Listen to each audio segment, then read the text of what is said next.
Geometry checkpoint 10. Finding angles in and areas of regular polygons. The sum of the measures of a polygon with n sides is n minus 2 times 180. And therefore each angle in a regular polygon with n sides measures n minus 2 times 180 divided by n.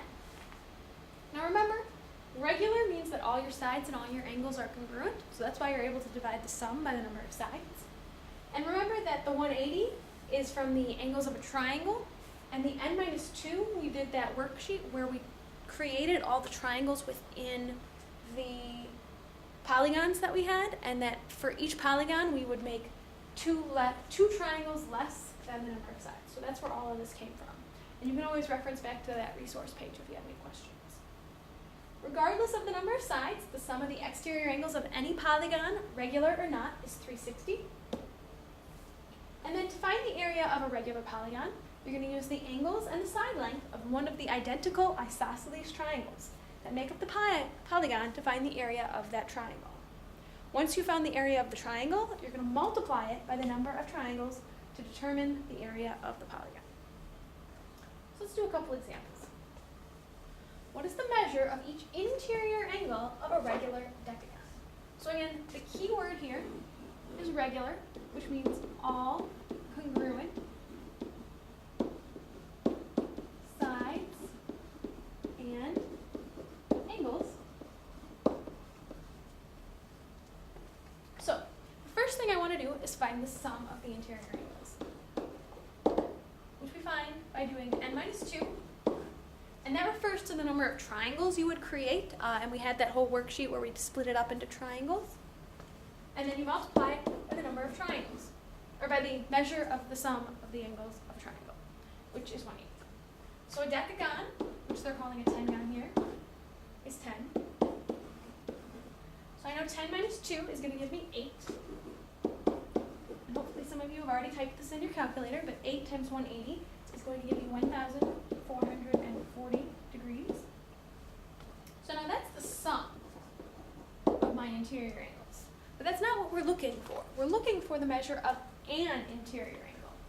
So what I'm going to need to do is I know those angles all add up to 1,440 for any decagon. The angles add up to 1,440. But since this one is a regular decagon, I know that all the sides and all the angles are congruent. And so I can take the sum, which is 1,440, and I can divide it by the number of sides. 1,440 divided by 10 is going to give me 144. So I know that one angle in that decagon is 144.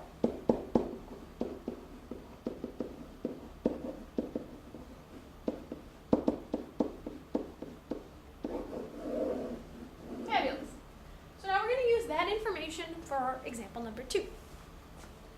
So on example number 2, if a regular decagon from example 1 has a side length of 6 inches, what is the area of the polygon? So what you have to remember from this problem is that we played around with those mirrors a lot and we created all those isosceles triangles. So I know that this triangle here is isosceles, and that relates to all the mirrors and the fact that they were reflecting each other. So that means that I know this side is congruent to this side. I know this base angle is congruent to this base angle. And remember that isosceles triangles have symmetry, which means that when I have a side length of 6, when I fold it in half, it cuts that side in half. So that's where the 3 and the 3 comes from, because half of 6 is 3.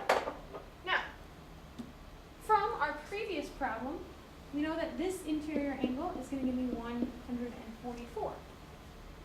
And since we know a regular decagon is made up by 10 congruent isosceles triangles, we know that whatever this angle is also the same thing. And it's also the same as this one. So I can take my 144 and I can divide it by 2 to get 72. And that is going to give me my base angles of 72 degrees. So as I had said previously, to find the area of a regular polygon, You find the area of a triangle. So we have our triangle, and hopefully we all remember, area of a triangle, we have base times height divided by 2. Some of you may be using 1/2 times base times height. Remember that dividing by 2 is the same as multiplying by 1/2. So I know that the base of my triangle is 6.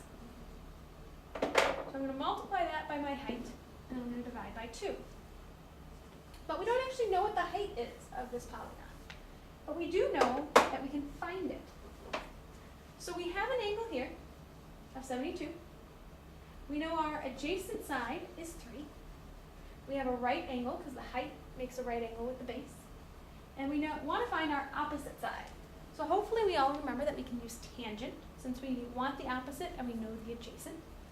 So we have tangent of my angle of 72 over 1 equals my opposite side, which is going to be h, over my adjacent side of 3. So when we cross multiply, 1 times h is just h. And then we have tangent of 72 times 3. Now, all of us are probably reaching for the calculator at this point, since tangent of 72 times 3 we can't really do in our heads. So I type it in, tangent 72 times 3, which gives us 9.2. So I jump back over here. So I know that my height is going to be 9.2.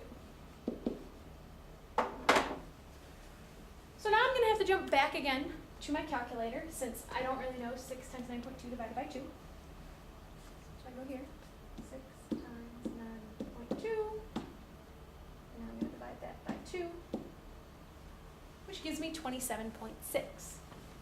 Now before you think that we're done, remember, that's just the area of one of my triangles. But the regular decagon is formed by 10 congruent isosceles triangles. So to finish up this problem, I'm going to take the area for one triangle. I'm just going to put a 10, so I know that this was the area of the triangle and this is the area of the decagon. I know I have 10 triangles. I know the area for each of them is 27.6. I'm going to multiply them, which is going to give me 276. And my units were inches, and since it's area, we're going to do inches squared. That's going to be my final answer. So I know that has a lot going on with it, but once you break it down and go a little slowly, it's actually just building off of a lot of things we've been doing all year. So hopefully that helped clarify everything for you. If you have any questions, you are always free to email me at mbrener@d131.org with any further questions. Thank you.